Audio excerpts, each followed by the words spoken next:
공주는 호화로운 성에서 살았습니다. 그녀는 겨우 14살이었지만 몹시 버릇없고 변덕스러웠습니다.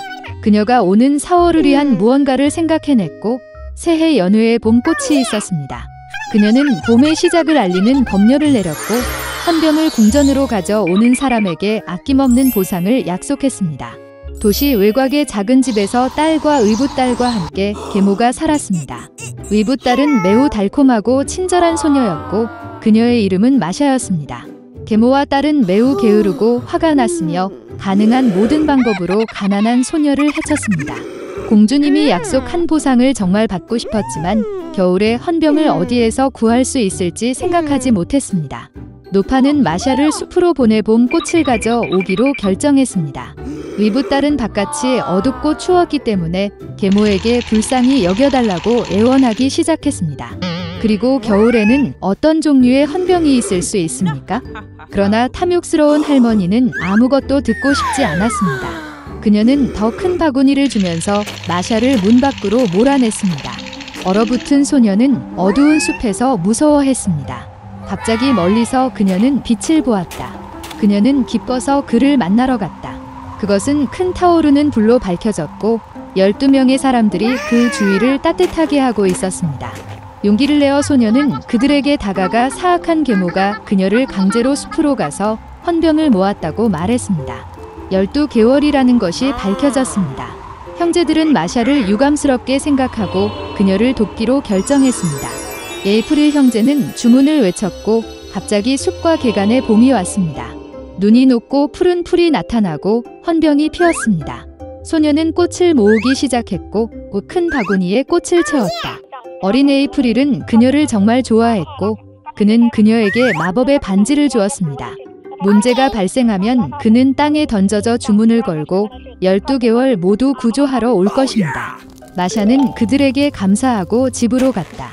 소녀가 스노드롭을 집으로 가져왔을 때 계모와 딸은 이에 매우 놀랐습니다. 마샤는 여행에 매우 지쳤고 즉시 잠이 들었습니다. 그녀의 이복 여동생은 뭔가 잘못되었다고 의심했습니다.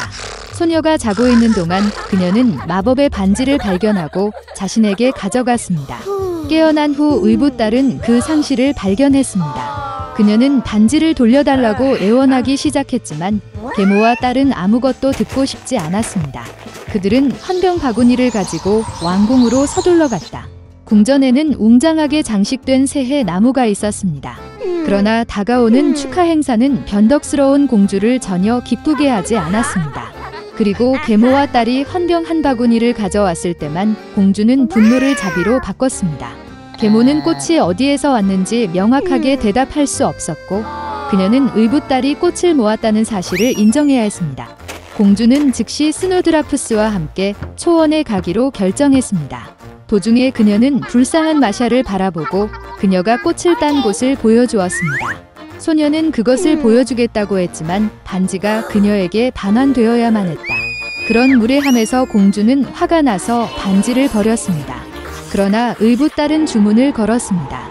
즉시 강한 바람이 불고 천둥이 울리고 단풍이 떨어지고 눈이 내리기 시작했습니다. 노인 1월이 그들 앞에 나타났습니다.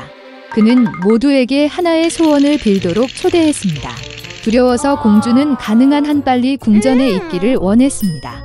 매셔는 겨울, 여름의 모든 것이 제자리로 돌아올 것을 소원했습니다. 계모와 그녀의 딸은 너무 얼어서 어떤 털로든 심지어 개의 털로 만든 털코트를 원했습니다. 욕심 많은 여자들은 곧바로 개로 변했다. 그들은 공주가 궁전에 도착하는 썰매에 연결되었습니다. 마샤는 형제들에게 도움을 주셔서 감사했습니다. 그들은 계모와 딸을 인간으로 되돌리겠다고 약속했지만 순종할 때만 가능했습니다. 몇 달 동안 소녀에게 유쾌한 말이 사용하는 멋진 큰 썰매를 주었습니다. 그들을 보자 공주는 궁전까지 태워달라고 부탁했다. 공주가 제발 이라는 말을 한 것은 그녀의 인생에서 처음이었습니다. 그리고 마샤는 기꺼이 동의했습니다. 한데 도시에는 이웃의 2명의 가난한 아이들이 살았습니다. 카이와 게르다는 남매처럼 서로를 사랑했습니다. 부모님은 그들이 지붕에서 서로 가서 장미 아래 벤치에 앉아 방문하도록 허용했습니다. 따뜻한 계절에는 이곳에서 다양한 게임을 발명했고, 겨울에는 따뜻한 난로 옆에 앉아 할머니가 자주 하시는 놀라운 이야기를 듣는 것을 좋아했습니다. 한 번은 아이들이 그림책을 보고 있을 때 카이는 눈과 마음을 찌르는 것을 느꼈습니다. 이것은 강력한 여인인 눈의 여왕의 거울 파편이었습니다. 그 이후로 소년의 행동은 극적으로 변했습니다. 그는 화를 내고 무례하고 잔인해졌습니다. 어느 날 카이는 터보건에 갔지만 돌아오지 않았습니다. 게르다는 카이의 실종 사실을 알았을 때 오랫동안 울었다. 하지만 그녀는 카이가 살아있다고 확신했기 때문에 그를 찾기로 결정했습니다. 오랫동안 거더는 숲과 들판을 걷다가 꽃에 묻힌 멋진 집을 발견했습니다. 안주인이 그녀에게 나왔습니다. 그것은 큰 밀짚 모자를 쓴 늙고 오래된 마법사였습니다. 노파는 게르다를 정말 좋아했기 때문에 불쌍한 소녀를 홀리게 하여 영원히 함께 떠났습니다. 거더는 여행의 목적을 잊고 친절한 여주인의 멋진 정원에서 많은 시간을 보냈습니다. 우연히 장미를 보고 카이를 기억하고 마법에서 깨어나면 길을 갔다. 도중에 거더는 크고 똑똑한 까마귀를 만났습니다. 그는 그 소녀에게 결혼을 앞둔 공주를 안다고 말했고, 그녀의 약혼자는 카이와 매우 흡사해 보였다. 까마귀는 게르다를 데리고 가기로 했습니다. 한번 궁전에 들어서 거더는 미래의 왕자를 보았습니다. 불행히도 케이아에는 아니었습니다. 소녀의 슬픈 이야기를 듣고 공주는 마부와 하인, 신발, 머프, 멋진 드레스와 함께 황금 마차를 그녀에게 선물했습니다. 그리고 거더는 길을 찾다. 어두운 숲에서 반짝이는 마차는 즉시 강도의 눈을 사로잡았고 즉시 공격했습니다. 강도는 게르다 포로를 잡았습니다. 그녀는 거더를 강도의 성으로 데려가 라플란드의 숲비둘기와 술록이 들어있는 동물원을 자랑했습니다. 그녀의 포로 이야기를 듣고 강도는 그녀를 불쌍히 여기고 카이를 찾아 술록과 함께 가자. 술록은 그 소녀를 나이든 라플란드 여성에게 데려왔는데 그는 지친 소녀를 데우고 먹였습니다. 그녀는 눈의 여왕의 궁전 근처에 사는 친구 핀에게 말린 대구에 대한 몇 마디를 써서 소녀를 도와달라고 요청했습니다. 그녀는 게르다에게 카이의 나쁜 행동의 원인은 그의 마음과 눈을 치는 거울의 파편이며 따뜻한 사랑의 마음의 힘에 얼음이 녹지 않는다면 결코 갖지 않을 것이라고 설명했다. 눈 여왕의 궁전으로 거더는 혼자 갔다. 아무도 감히 강력한 여인의 집에 접근하지 못했습니다. 그녀는 매우 춥고 무서웠습니다.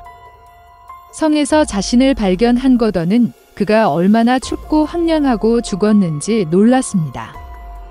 곧 그녀는 완전히 파랗게 변하고 추위에 거의 검게 변한 카이를 발견했습니다. 소녀는 구석에 앉아 빙원에서 영원히라는 단어를 배치하려고 했습니다. 이 경우 그는 전 세계와 눈의 여왕의 선물로 새 스케이트 한 쌍을 받았을 것이기 때문입니다. 게르다는 카이에게 달려가 그를 꽉 안고 울었다. 그녀는 뜨거운 눈물로 소년의 마음에 박힌 가시를 녹였다. 집어든 카이도 울기 시작했고 두 번째 조각이 눈물과 함께 그의 눈에서 흘러나왔다. 그들은 서로 만나서 얼마나 기뻤습니까? 그러나 기뻐할 시간이 없었습니다. 눈의 여왕이 돌아오기 전에 그들은 얼음 궁전에서 나와야 했습니다. 카이와 게르다는 마침내 눈의 여왕의 왕국에서 나왔을 때 그들은 서둘러 집으로 돌아갔다. 돌아오는 길에 그들은 거더의 수색을 도운 모든 친구들을 만났습니다. 집에서 가장 좋아하는 피는 장미가 그들을 기다리고 있었고 일어난 모든 일은 곧 무거운 꿈처럼 잊혀졌습니다.